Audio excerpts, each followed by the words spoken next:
Hello, you wonderful person. So tonight I'm going to do a serious delivery. I'm talking about the nation state. So I'll talk a little bit about the origins and what it means and what I feel its places in our modern world now. So do stick around. So the nation state, it kind of feels normal these days, and it's easy to think that it's just how things have always been for us, but it's not. The nation state was actually invented as a specific kind of system that popped up in particular places for particular reasons, and it might be reaching its limits. And to understand where we're going, we first need to understand how we got here and what's trying to pull us to somewhere else. So, let's start by saying what a nation state is. I'll describe it so we know we're on the same page. So a nation state isn't just a country or a government.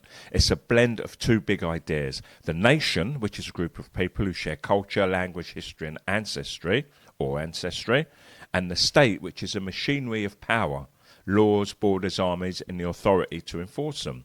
And when you stick those together, you get something pretty powerful. But it's also tricky because it creates the idea that a people and their government are one and the same.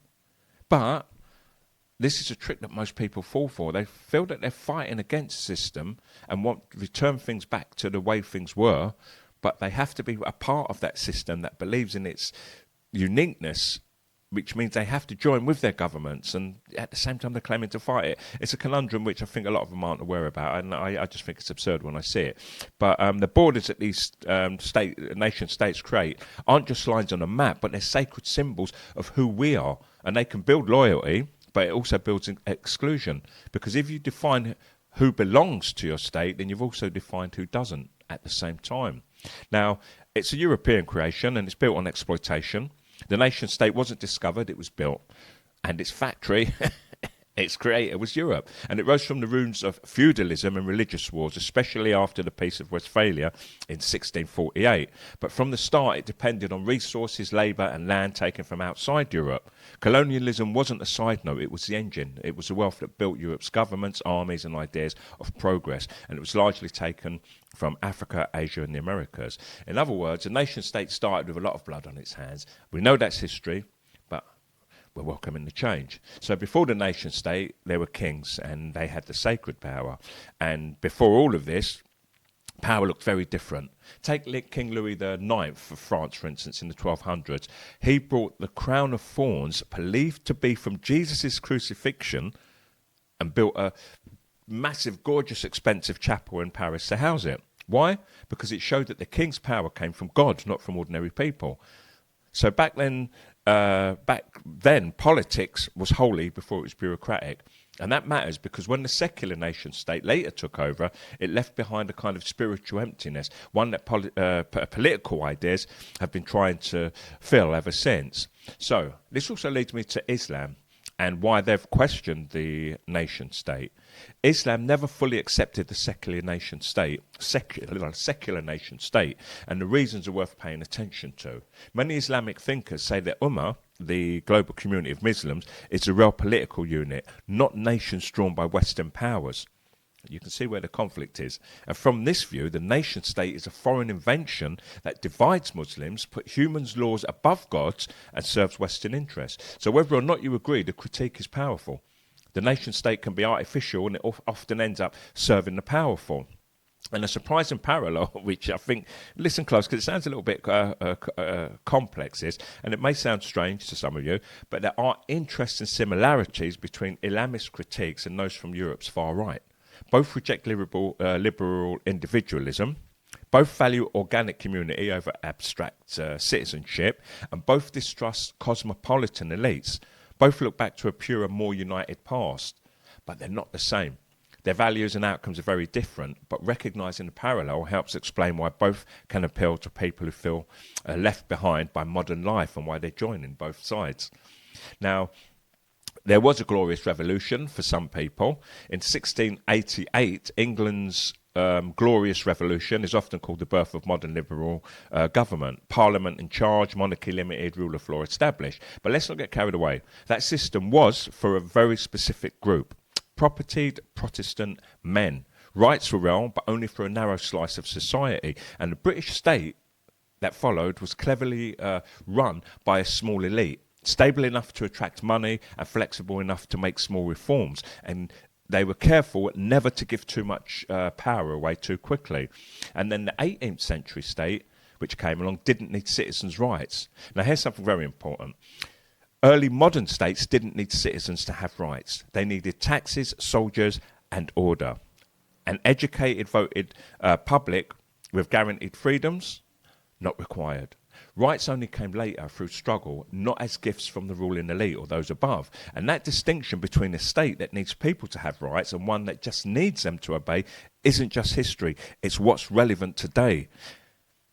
So in America, I'm having a feeling that it's becoming an 18th century style state. And that leads to an uncomfortable question about the USA. America was built on big promises, life, liberty, and the pursuit of happiness. But for most of its history, those were only for a select few. For instance, in the 20th century, rights did expand, labour laws, voting rights, civil rights. But now some argue things are going backwards, but not to the 20th century dictatorship, but to something more older.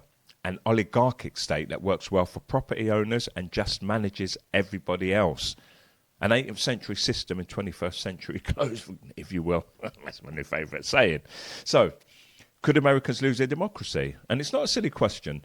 Democracy isn't a one-time achievement, it's a practice. It needs institutions, participation, and elites willing to accept limits on their own power. And when those things weaken, democracy doesn't always collapse overnight. More often, it hollows out. Election still happens, courts still sit, but real power slips away. And the risk isn't a coup, it's a slow takeover, reshaping rules to entrench minority power while keeping the appearance of democracy. Now, with new tech, we've got old problems. For instance, today's state have tools no government could have dreamed of before.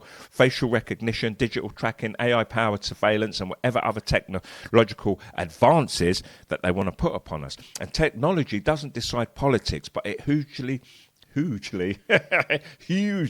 increases what the state can do. An authoritarian state with these tools is way more powerful than one without them. Even a democratic state with them faces constant temptation to misuse them. And we've seen that done many times. Now, I have to talk about Asia because there's a rise in Asia, and this is in line with the shift in the West. And we can't talk about all this without looking at the global balance of power. Now, Asia's rise, especially China's, and the relative decline of the West are connected. The West helped create the global trading system that Asia used to grow, and then it struggled to compete on the terms that it had set. What if China had industrialised first, you might ask? But China's current rise looks less surprising when you look back. In the 11th century, under the Song dynasty, for instance, China already had massive iron production, paper money, movable type printing, gunpowder, and advanced ships. And some historians think that it was the most sophisticated economy on Earth. So why didn't the Industrial Revolution happen there first? It's a big and hotly debated topic, but it shows that industrialization wasn't some natural step that every society would take. It needed a mix of conditions, expensive labour, cheap coal, which England had in abundance, legal systems that protected investment, and access to global markets, often through thaws, which once again England were like the leaders in. So, going back to America, America's empire somehow denies being one. And it's a fascinating case because it always said it was an anti-empire, a nation of liberty against old world colonialism. But in practice, it built an empire through dollars, military bases, trade pressure, and a rules-based international system that mostly served its own interests. And the gap between the story and the reality has been, a massive one. It's never really been small. So now the question remains, is the American century over? I think it's declining rapidly. And there are signs of the era of US dominance winding down. Think about Afghanistan, Iraq and Syria. No decisive wins. And the 2008 financial crash showed how fragile that the American capitalist system really is. And domestically, it's crumbling. The infrastructure, public health struggles, and there's a failing trust in institutions that don't look like people hold on to those ideals anymore. And it looks like a country that's no longer in control. And empires rarely end with surrender. They end with exhaustion. And that's what's happening there. So, China's played a different game during all this time. They haven't tried to beat the US at its own military game. Instead, it's been patient and structurally building railways, ports, and trade relationships across Asia, Africa, and Latin America. It's creating alternative systems from currency deals to regional institutions that make it easier for other countries to operate outside US dominated structures. Now, there's a double-edged sword to China's environmental doings, and here's a twist. China is now the world's biggest producer of solar panels and is investing heavily in clean energy at home. But the infrastructure it builds abroad, coal plants in Southeast Asia, mines in Africa, dams across major rivers, often cause serious environmental damage elsewhere. And it's not simple hypocrisy, it's the same patterns that Western nations used before. Develop at home, export across the board. This all happens in a world where ecosystems are connected, though that divide is getting harder to sustain. And what comes after nation state? Global liberalism. The idea that markets, democracy and international institutions could unite the world hasn't worked out as promised. Markets globalised, but accountability didn't. Wealth concentrated, but trust didn't. And today, the nation state is still the main way that we organise ourselves, but it's increasingly bad at handling the problems that we face. Climate change, pandemics, financial crashes, mass migrations, none of these respect borders. So for you people saying, let's fight to bring it back to the things they were, you won't, because this is the change that's happening, and the borders are dropping. So instead of blaming, for instance, small groups of criminals that turn up amongst the people that do migrate, you have to accept the change or fight against the change, but fighting against the people doesn't change a thing.